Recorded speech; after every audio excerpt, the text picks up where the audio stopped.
Mukama yebazibwe abooluganda Apostle James Mukama akuwa omukisa. Olunaku lwa leero mbaniriza mu evening glory eya leero nga amanya omuweereza waswa Simon nga nze ngenda okubeera nga nyimirira mu evening glory. Mukama mwina abampeere nnyo omukisa okuva gye mwatandikidde okutuusa kaakano. Simanyi gammwe si mu kwagala kwammwe naye ku lw'ekisa kya Katonda y'ensonga lwaki musobodde okubeera nga muyimirira. Mwenna Mukama abagabirire ng'okuyayana kwammwe bwe kuli. Mukama abampeere nnyo omukisa nga tugenda mu evening glory yaffe eya leero. Tugendeko mu kusaba. Nyini gw'oneesi Kabaka Taata tukwebaza ku lw'akawungeezi ka leero, tukwebaza ku lw'ekigambo kyo kye tugenda okubeera nga tugabana ku evening glory ya leero. Ayi Omwoyo Mutukuvu tukwaniriza ojja otusomese Mukama, jangu onkozese ng'akazindaalo ku kabaka wakati nga ngenda okutuusa obubaka bwo mu bantu bo kabaka. Jangu otuyigirize, jangu otusomese, jawo amagezi gaffe, jawo okumanya kwaffe nga bwe kyawandiikibwa n'ogamba nti ngenze naye mbalekedde Omwoyo Mutukuvu yajja okubasomesa. Taata twaniriza Omwoyo Mutukuvu mu masekkati gaffe akawungeezi ka leero ajja atusomese, ajja atuyigirize. Ekigambo kyo Taata bwe kigaa tekiddanga kyereere, leka ekigambo kyo kikole obulamu mu ffe, leka kibeere ekyokulya kyaffe ng'emmere ey'omwoyo, kitukuse tukitambuliremu si kukisoma na kukirekaawo. Byonna nsabye nga mpita mu linnya lya Mukama Yesu Kristo, amiina era amiina. Mukama abampeere nnyo omukisa. Yesu yeebazibwe abooluganda. Olwaleero nyina ekibuuzo ekiriwo ekigamba nti ddala bwe tukolera Mukama tukolera bwereere, tulina empeera. Edda twalinga mu nsi nga twebuuza ne tugamba naye abalokola abayimirira ku nguudo nga babuulira enjiri bafuniramu wa? Mukama yeebazibwe. Ng'abamu bagamba babasasula emitwalo 2, ng'abamu bagamba babasasula bakolera ssente. Mukama yeebazibwe. Simanyi oba kituufu baali bakolera ssente, naye nga mmanyi bwe tukolera Katonda, ate wakati nga tukola Katonda mwennyini yatusasula. Kitegeeza empeera yaffe eri mu Katonda, teri mu baana b'abantu. Mukama yeebazibwe. Era nzikiriza nti omuntu yenna abuulira enjiri ng'abuulira ssente oyo nsuubira empeera yava amaze ogifuna ku nsi, naye mu maaso ga Katonda tewabeera mpeera, kubanga bw'oba oli awo walinga okolera ssente ng'okolera nsi. Mukama yeebazibwe. So bwe kiba nga kyali kituufu nga bwe twabuliranga, nze ngamba nti abo b'empeera yaabwe olwedde baba basasulibwa ku nsi, era mu maaso ga Katonda ndowooza nti Katonda aba tabamanyi kubanga bo baba bakoleranga nsi. Mukama yeebazibwe. Naye tukkiriza nti bwe tukolera Mukama tetukolera bwereere. Ndowooza gwe mulamwa gwe ngenda okubeera nga ntambulirako akawungeezi ka leero. Tugenda kusoma ekitabo eky'Abakolinso 2 olunyiriri olw'omukaaga weetandikira, nja kuba ngiddukaddukako olw'obudde. Mukama yeebazibwe. Olunyiriri olusooka lugamba nti era bwe tukolera emirimu wamu naye tubeegayirira obutaweerwa bwereere kisa kya Katonda. Mukama yeebazibwe. Kubanga ayogera nti mu biro eby'okukkirizibwamu naakuwulira, ne ku lunaku olw'obulokozi naakuyamba. Laba kaakano byebiro eby'okukkirizibwamu, laba kaakano lwe lunaku olw'obulokozi. Mukama yeebazibwa abooluganda. Haleluya, haleluya, haleluya, haleluya. Yesu yeebazibwe. Ekyawandiikibwa wano mu bbiri kigamba nti kubanga ayogera nti mu biro eby'okukkirizibwamu naakuwulira. This is the time. Mukama yeebazibwe. Mulokole nziza okwogera naawe, simanyi oweerereza Mukama bbanga ki, simanyi oba gw'olina ebirungi by'olabye okuva eri Katonda mu kuweereza, naye olwaleero nziza okugamba nti this is your time. Bino bye biro byo. Mukama yeebazibwe. Eby'okukkirizibwamu. Mukama yeebazibwe. Wanaayongedde n'agamba nti mu biro eby'okukkirizibwamu naakuwulira, ne ku lunaku olw'obulokozi naakuyamba. Laba kaakano ebiro eby'okukkirizibwamu, laba kaakano lwe lunaku olw'obulokozi. Yesu yeebazibwa abooluganda. Tuweereza Mukama ebiseera ebisinga omuntu oyinza oweereza Katonda, omuntu n'asaba, omuntu n'asiiba, embeera n'egaana. Mukama yeebazibwe. Naye tukimanyi nti yayogedde ku biro, kitegeeza nti wakati nga osaba Katonda, wakati nga weegayirira, kisobola okuba nga it was not your time. Si kyekibadde ng'ekiseera kyo, no matter otutte ebbanga ki, no matter omaze ebiseera ki nga weegayirira, no matter kitutte emyaka emeka, it may be kiyinza okuba nga si byebadde biro byo, naye nziza okukugamba olunaku olwaleero nti this is your time. Katonda okukujjukira. Mukama yeebazibwe. Wabaawo omuntu w'osaba, wabeerawo w'oyingira mu kusiiba, wabeerawo lwe weegayirira n'otuuka ne weebuuza Mukama, ddala ddala gy'oli, ddala ddala mpulira. Yesu yeebazibwe. Bayibuli etugambye nti mu biro eby'okukkirizibwamu naakumanya, mu biro eby'obulokozi naakuyamba. This is your time. Mukama yeebazibwa abooluganda. Ekigambo kya Katonda bwe kigenda tekiddanga kyereere. Nziza okukuzaamu amaanyi, nziza okukugamba, simanyi kikyoyitamu, simanyi kikyobaddemu, but this is your time. Bino bye biro bye tulimu, bino bye biro eby'okukkirizibwamu, bino bye biro omugumba mwogenda okulabira omwana, bino bye biro omuntu abadde anoonya omulimu lw'ogenda okulaba omulimu ogwo gw'obadde onoonya. Yesu yeebazibwa abooluganda. Bino bye biro abadde omwavu okukwata ku ssente, bino bye biro abadde mu nnaku okusanyuka. Yesu yeebazibwe. Oyinza okuba ng'osiibye, oyinza okuba ng'osabye, embeera n'ebeera ng'ejjinja mu maaso go. Nziza okukuzaamu amaanyi, titugwamu maanyi. Awo wookooyedde awo. Mukama yeebazibwe. Tunuulira olugendo lw'otambudde, naye awo wookooyedde we wali obuwanguzi. Yesu yeebazibwe. Haleluya. Mukama yeebazibwe.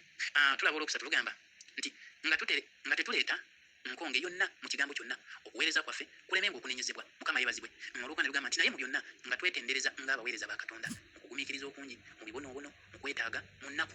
Mukama yeebazibwe. Bayibuli wano olwokuna ekijja obulungi nti nga mu byonna nga twetendereza ng'abaana ba Katonda. Mukama yeebazibwe. Mulokole omwana wa Katonda eyogedde ku kugumiikiriza. Bayibuli eyogedde ku kugumiikiriza. Yesu yali mwana wa Katonda, naye nga tutunuulira challenge Yesu ze yayitamu, okusoomoozebwa Yesu kwe yayitamu, baamubetenta, baamukuba empi, baamufujjiranga lusu, baamukuba emiguwa egyali egy'amaggwa. Mukama yeebazibwe. Obulumi obwo bwonna bwe yayitamu. Yesu yeebazibwa abooluganda. Yesu yanyoomebwa, Yesu yajoogebwa. Mukama yeebazibwe. Kuno okugumiikiriza Bayibuli kweyogerako egamba nti mu kugumiikiriza okungi, mu bibonoobono. Yesu yeebazibwe. Oyinza okuba nga osiibye, weetaaga ezzadde, omwana agaali. Mukama yeebazibwe. Omusajja gw'oli naye akuli bubi, oba tozaala tambula oviire, akubonyaabonya. Mukama yeebazibwe. Oyinza n'okutuuka nga n'ez'akameza takyazireka. Yesu yeebazibwe. Okutuuka mu biro biri osobola okutuuka mu biro byo waliwo okubonyaabonyezebwa. Yesu yeebazibwe. Oyinza okuba ku mulimu nga bakama bo bakufuma bakujooga tebakubala mu magezi ne famire z'abantu gye tubeera batunyooma tebatwala mu magezi. Omuntu n'akulaba nga masiikiri atalina magezi agategeera. Yesu yeebazibwe. Naye Bayibuli yatugambye nti mu kubonyaabonyezebwa wewali ebiro byaffe, wewali okujjukirwa kwaffe. Mukama yeebazibwe. Yesu kyandibadde kyomulabirako nti naye yayita wazibu fe okutuuka okubeera abalamu, fe okutuuka okuwangula, okutuuka weeyagaleko naawe obeereko weeyimira naawe osobole okuwa obujulizi. Mukama yeebazibwe. Waliwo yeetika omusalaba. Nziza okugamba weetika omusalaba gwo ogenda okutuuka mu biro eby'okukkirizibwamu, kubanga bw'onaaba tukkiriza ebyo wandibwa obutatuukayo. Mukama yeebazibwe abooluganda. Atugambye nti mukwetaaga mu nnaku. Mukama yeebazibwe. Mu nnaku oyinza okuba ng'oyise nnaku, oyinza okuba ng'oyise mbeera, oyinza okuba ng'oyise challenge. Mukama yeebazibwe. Naye awo wennyini awo we tulina okuyita. Yesu yeebazibwe abooluganda. Batugamba nti golobi ayitawo. Golobi okulabira nti golobi ayitawo. So wakati nga tulina bituyaayaana okutuukako, wakati nga tuyaayaanira okutuuka mu biro byaffe waliwo we tulina okuyita. Mukama yeebazibwe. N'omwana okutuuka atambule, okutuuka ayibirire, asooka kwavula, bw'amala okwavula n'atandika okwetengerera, n'agwa n'okugwa, n'abamu bagwa mu muliro. Mukama yeebazibwe. Naye Mukama step by step n'enkya n'osinga nandi kati asobola okutambula nanze naawe. Mukama yeebazibwe. Naye abaali nawe yayita process. Atuuka ng'alina obunyimata nga tasobola kugaaya, n'afuna erinnya erisooka, n'atandika okuluma, n'afuna eryokubiri, n'atuuka watandikira okugaaya. Mukama yeebazibwe abooluganda. Yesu yeebazibwe abooluganda. Olwokutaano tugambye nti mu kukubibwa, mu kusibibwa, mu kukaayana, mu kufuba, mu kutunula, mu kusiiba. Mukama yeebazibwe abooluganda. Mu kukubibwa wano kusingira ddala abatume be baasaba okuyita mu mbeera ey'okukubibwanga babakubanga bakolanga ki. Mukama yeebazibwe. Naye tukiraba nti baawangula mu nkomerero. Yesu yeebazibwe abooluganda. Mu kukaayana, mu kufuba, mu kutunula, mu kusiiba. Mukama yeebazibwe. Nokole waliwo embeera weetuuka n'oyimirako mu kusiiba n'olumya omubiri. Mukama yeebazibwe. Katonda asobole okubaako ky'akyusa eri obulamu bwo. Mukama yeebazibwe. Naye Bayibuli yatugambye nti mu biro eby'okukkirizibwa n'akuyamba. Yesu yeebazibwe.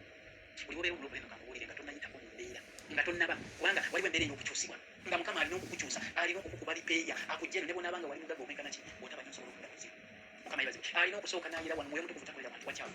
Mukama yeebazibwe. Alina okusooka n'akujja mu bino byonna kati ye n'atandika okujja okola emirimu ki ng'akolera abantu awayonjo. Mukama yeebazibwe. Bw'ogenda okutuuka weeyagala ogambe nti kati bannaaye Yesu nga mulungi, ogambe bannaaye nga mulungi Mukama, oyimbe ng'otendereza nga mulungi Mukama. Yesu yeebazibwe. Waliwo tanuulu, waliwo w'olina okuyita kati bye bino ebintu byayogerako. Mukama yeebazibwe. Wano wali mukwogererako watugambira wano nti mu kukubibwa, mu kusibibwa, mu kukaayana, mu kufuba, mu kutunula, mu kusiiba. Mukama yeebazibwe. So waliwo embeera nga tugenda kutuuka ku bye twetaaga, okutuuka mu biro byaffe waliwo we tulina okuyita okusobola okukwata ku ebyo bye twetaaga, okusobola okweyagalira mu Kristo. Naye ekintu kimu olina kubeera kusalawo kwaffe. Olw'omukaga lugamba nti mu bulongoofu, mu kutegeera, mu kugumiikiriza, mu kisa, mu Mwoyo Omutukuvu, mu kwagala okutaliimu bunnanfuusi. Mukama yeebazibwe. Sister Harriet Mukama mpomusa nkwaniriza mu evening bulungi. Yesu yeebazibwe abooluganda. Olw'omukaga lugamba nti mu bulongoofu Yesu yeebazibwe. Tulina okubeera abalongoofu mu bintu bye tukola. Negamba nti mu kutegeera, mu kugumiikiriza. Yesu yeebazibwe abooluganda. Okugumiikiriza ebintu bingi, okugumiikiriza ekigambo okugumiikiriza kigazi nnyo. Yesu yeebazibwe. Nti ogenda kutuuka ku stage osabe Katonda, kutuuka ogambe naye Mukama, ogamba nga weetaaga ogumiikirize, ogambe Mukama nindiridde. Yesu yeebazibwe. Tugambe bw'onaaba osala bufumbo ogenda kusaba Mukama, lwaki tompa omwangalwa, lwaki tompa omwami, lwaki tompa omukyala, naye kigenda kwetaagamu okugumiikiriza. Mukama yeebazibwe. Osooka olinde oli yakusinge Katonda akola okwagala kwe. Ebintu ebimu twetaaga okugumiikiriza. Kati then wano ayogedde mu kisa.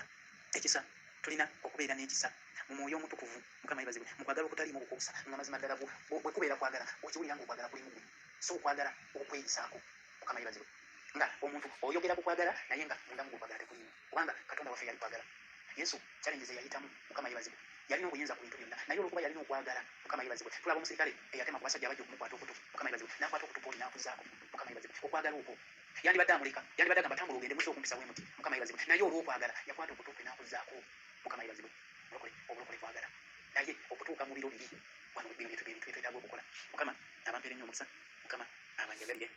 Katonda mulungi, Katonda omesibwa okulaza ow'ekyawandiikibwa leero kitugabanyeko mu evening glory yaffe leero. Mukama leka tukole obulamu gye tuli Mukama. Leka okwagala kwaffe kweyongere eri obulamu bwaffe. Leka okugumiikiriza kunywezebwe mu ffe ekitiibwa ky'amawanga. Taata oliwedde ebigambo bingi naye leka bigaane okusigazaawo nga bwe tubyongeddeko wabula tukubiteeka mu nkola byonna nsabye